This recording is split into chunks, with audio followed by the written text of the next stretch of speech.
Hello and welcome to this orientation video entitled Support Services at Reliance Hospice. In this video, we'll talk about the vital roles of social workers, chaplains and spiritual care, our bereavement program, and our incredibly dedicated volunteers. All of these services, social work, spiritual care, bereavement, and volunteers are required under the Medicare hospice rule and are provided to our patients and their families without extra charge. But more importantly, these services are all integral and valued parts of our holistic model of hospice care. Let's talk about our medical social workers first. They are all master's prepared MSW or licensed clinical social workers. They are an integral part of the multidisciplinary team, and they're assigned to every patient and family, and they visit their patients and families regularly. Social workers conduct psychosocial assessments, coordinate care, provide counseling and crisis intervention, educate patients and families about resources and support systems, help make placements to other facilities when necessary, and talk about things like advance directives and POLST forms.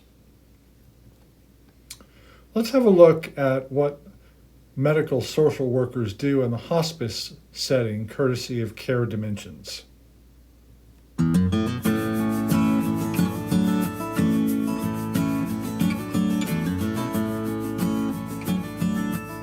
When a patient and a family, a patient comes onto hospice, it's really about getting into their home and meeting with them and their family or the people that are important to them in their lives. Sometimes that's a caregiver, friends, family, whoever's important to them. And we want to get in there and assess what's going on with the patient. We want to figure out important things like who do you have in your life that's a resource? Do you have funds? What are your goals at end of life? We talk about advance directives, we talk about funeral planning, we talk about really important things so that we can make sure we know what the patient and the family is expecting at the end of life and that we can walk them through that journey. We also want to know about their code status. And this is a hard conversation to have with people. They don't like to think about it or talk about it, and sometimes they really do need some education around it. Do they want to be resuscitated when their heart stops? Do they want to be intubated? Do they want to go to the hospital anymore? One of our goals is to try to keep people out of the hospital, but that's not always their goal. And so we really want to discuss, is that something you want? When would that be appropriate for you? And so we want to discuss those things so we know what their goals are so that we can reach those for them.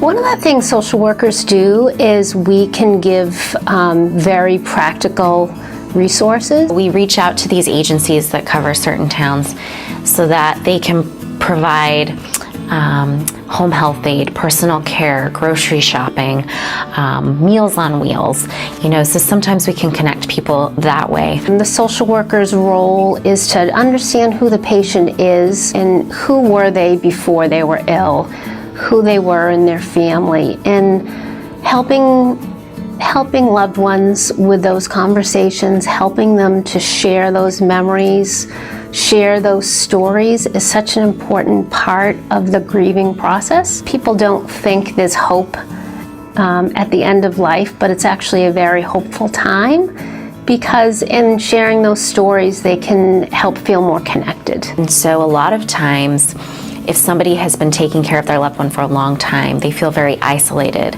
because they haven't been able to connect with their friends, they haven't been able to get out or do anything. And so they're often alone, and to have a social worker come in and just listen to your worries and validate what you're going through can be really helpful. And sometimes we can find volunteers or support groups that they can go to so that they know they're not alone, so that maybe a volunteer can come sit with their parent or loved one for an hour or two so they can get out every week just to have a break. I think the most important thing we do as social workers is really give ourselves and really be a compassionate presence when families are really struggling at the end of life. It's a difficult job, but I can't imagine a more rewarding job.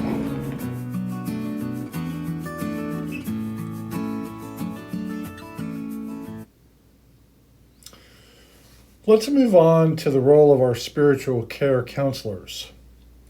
One of the important parts about hospice care is that we recognize the central role of spiritual care in treating hospice patients and their families. Now, it's important to remember that spiritual care is not always about religion. Physical, psychosocial, and spiritual pain are all suffering, and they require care plans to address. Our spiritual care counselors may be clergy or chaplains, and they have advanced training and/or board certification in spiritual and pastoral care. Our spiritual care counselors are active listeners, they never proselytize, and they comfort and guide patients and families. They often assist with memorial services following the death, and of course they help families through the various religious rituals that they may practice depending on their own belief systems. All of our spiritual care counselors, also called chaplains, visit our patients and families regularly. Let's look at the role of spiritual care counselors, courtesy of this video by the Central Coast Hospice. Most of us have filled our years with a million distractions. We have always known death is the natural end of life, but most of us have done very little to prepare ourselves emotionally, psychologically, and spiritually for our own deaths. Death to some starts out as a medical event rather than a natural part of the life cycle. Like birth, death really can be a natural, normal, beautiful experience. Hospice is here to support you. Hospice care in the United States has 3 primary members on your care team. The hospice nurse, whose primary focus is your physical body and medications. The second team member is the medical social worker. The social worker can help you or your family members get affairs in order or help you find resources for things like meals, caregiving, and insurance help. The third member of your care team is a hospice spiritual counselor. There can be a lot of confusion about spiritual care, but the main thing you need to know is that all 3 of us work very closely together to make sure you are supported. The primary role of a hospice spiritual counselor is to support you, not your illness and not your body. Sometimes it's nice to talk to someone about how you are on the inside, not just what is happening to your body. Some patients have found it very helpful to spend time with another person who has spent time with others during the end-of-life process. Spiritual counselors have the honor of walking lots of people home. For some, their religious faith is their touchstone, and spiritual counselors can provide religious support. Some spiritual counselors are ministers and chaplains, but many are not. In hospice care, spirituality is defined as who you truly are in your daily life. A person can certainly be in good spirits or poor spirits with or without religion. End of life can be difficult to process, especially when pain is involved. Most people do not fear death so much as they fear unrelieved pain and being alone with their suffering. That's where a spiritual counselor comes in. A spiritual counselor seeks to assist people in seeing their present spiritual opportunity, whether through the lens of religious faith, if that suits you, or a generalized faith in who you are and why you are here. At hospice, we understand pain as an unpleasant sensory and emotional experience. For example, when you smash your thumb with a hammer, you cause tissue damage. That hurts. That is pain. Suffering occurs when you assign meaning to that experience of physical or emotional pain. The story you're telling yourself about why you hit your thumb with a hammer is suffering. It doesn't matter if it's a hammer, cancer, or your lungs. That story of suffering is how a hospice spiritual counselor can support you. That is the part of your journey you do have control over.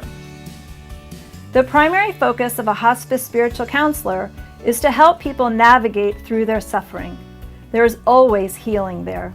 A spiritual counselor can serve as a catalyst for the discovery or rediscovery of yourself that has been lost in the journey of disease or illness. Most patients come to see dying as a moment of profound significance in the human journey. a natural rite of passage. Spiritual counselors are here to support you wherever you are and on whatever road you decide to take. For more information or to meet with a spiritual counselor, please talk with your hospice nurse or social worker.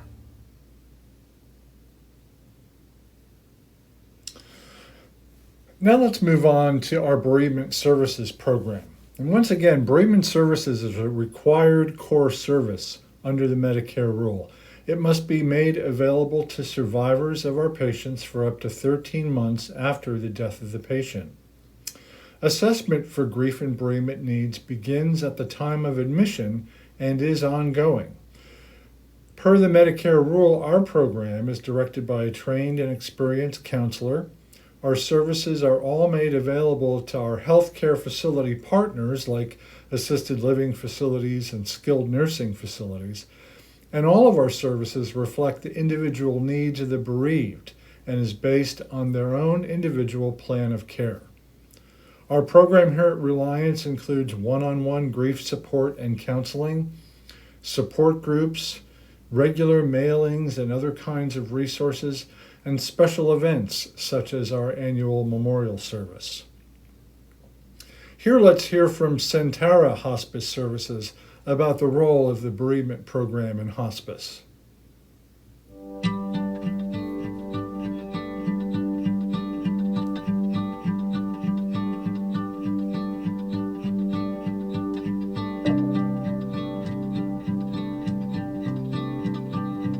There's a quote I like very much. It says, "A joy shared is a joy multiplied, and a grief shared is a grief divided." We lovingly encourage our clients, which are the remaining family members after the patient passes, to share their grief with us, with the intention that we might walk at least part of the way on their grief journey and offer all kinds of support and encouragement. Being a bereavement coordinator, it really helps you to understand what it really means to be human. And it's always good to establish a relationship with the family members prior to the death because we maintain that relationship with them for 13 months. Our bereavement services literally start when the patient starts care with us, because what the family and even the patient can experience is what we call anticipatory grief. Now, some people haven't heard this expression, but it's only experienced by those whose loved one has a terminal diagnosis and they have time between then and when the patient eventually passes. Now, among the things that we offer are very regular mailings, which include letters and cards, which often include literature that's both informative and encouraging. We also make scheduled phone calls, and in those phone calls we also encourage people not to hesitate to call us if they have a need and not wait for our next phone call. We offer bereavement support groups on a very regular basis, always general ones for people who've lost any loved one, but then also some specialized ones, widows, widowers, those who've lost their parents, or adults who've lost their adult children. In addition, we have special events throughout the year. We have our annual Butterfly Release Picnic. We invite all the families of the survivors of those in our service over the past years to this picnic. They, of course, get a free picnic lunch. And then towards the end, we invite everyone to get their free butterfly and go outside and release it. Now, we don't release it as a group. We encourage them to go off by themselves or with their family where they can reminisce or meditate or pray and then release it. There's a lot of first within that 13 months. There's got the first birthday, you have the first anniversary, you have the death day, diagnosis day. There's a lot of things that families are going through for the first time without their loved one. And so when we're there for support, if I can summarize bereavement coordinating, it's about family support. As a chaplain, I have no religious agenda. I'm not here to win you to my faith persuasion. I'm here to support you in your journey and whatever faith persuasion you may have or may not have. A patient might want to hear scripture read, their sacred scripture. They might want to be anointed. They might want listening, just having someone sit and listen to them. And it's been a privilege to walk with each of them. Now, maybe we can't literally half their grief, but at least that they know that we genuinely care for them and that we'll do anything we can to help them. And maybe lastly, that we can communicate with them that we indeed know that it's very difficult to lose a loved one, and we understand.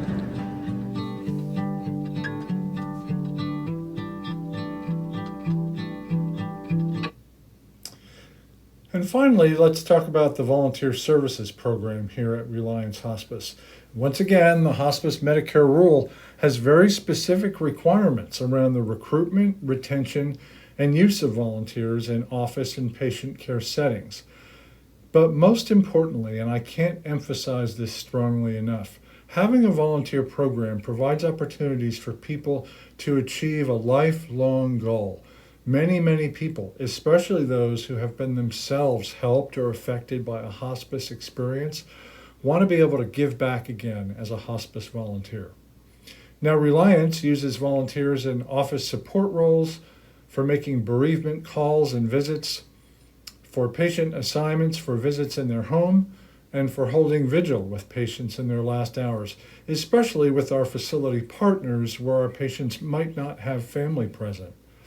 Oriented and supervised per our policy and very similarly to paid staff, our volunteers are very well prepared for their assignments. An RN case manager or one of our medical social workers makes a referral for assessment when a patient or family requests a volunteer, and then we try to match the most appropriate volunteer to that family. When we do add a volunteer, a very specific plan of care is added about how that volunteer will be able to help that family. Under the Medicare rule, volunteers must contribute a mandated amount of hours as compared to staff. So volunteers must contribute 5% of our total staff hours each quarter. And courtesy of our friends here at Desert Care Network, let's talk a little bit and hear a little bit about what volunteers do in hospice. It may surprise you to know that most people actually spend their final days at home, not in a hospital. And that's when hospice, which is a team of people, nurses, doctors, aides, and very importantly, my volunteers, provide the service and support to them. What a hospice volunteer does is be with people, patients, and their families when they're probably in their final 6 months of life. And what they do for them is approximately a 3-hour-a-week service. What the hospice volunteers do is stay with somebody to give the family member a break, or you provide socialization, sometimes maybe do errands, anything that that person or family need. What we really care about is their quality of life. One of the most lovely things that we all get to do is we get to listen and be with people on a personal level. We might be like the last person who hears somebody's life story. The training I provide normally takes about 6 hours, I would say. The general orientation might be 3 hours, so it's not a huge amount of training. When we determine that you're ready, then I start either have you go with another volunteer or take you up to the nursing home so you can meet someone. We work really hard to make sure people are comfortable and feel safe and secure in what they're doing. Being a hospice volunteer is an experience that will enrich your life. It's very meaningful and actually at times can be quite joyful. We get back much more from giving to them than like what we actually do.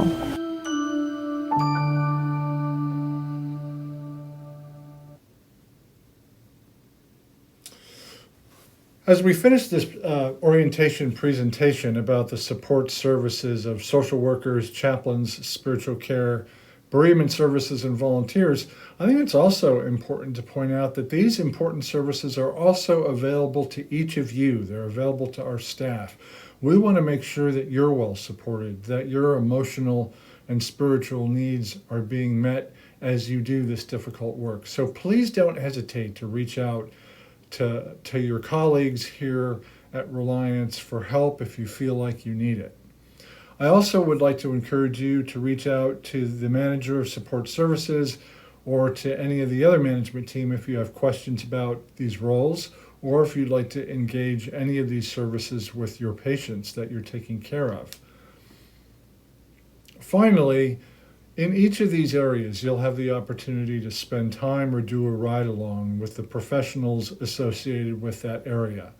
And so, having seen this orientation video, you can now ask questions about what a social worker does to a social worker, what a chaplain does to a chaplain, what bereavement services does to our bereavement counselor, and of course, you can talk to our volunteers about their passion for what they do.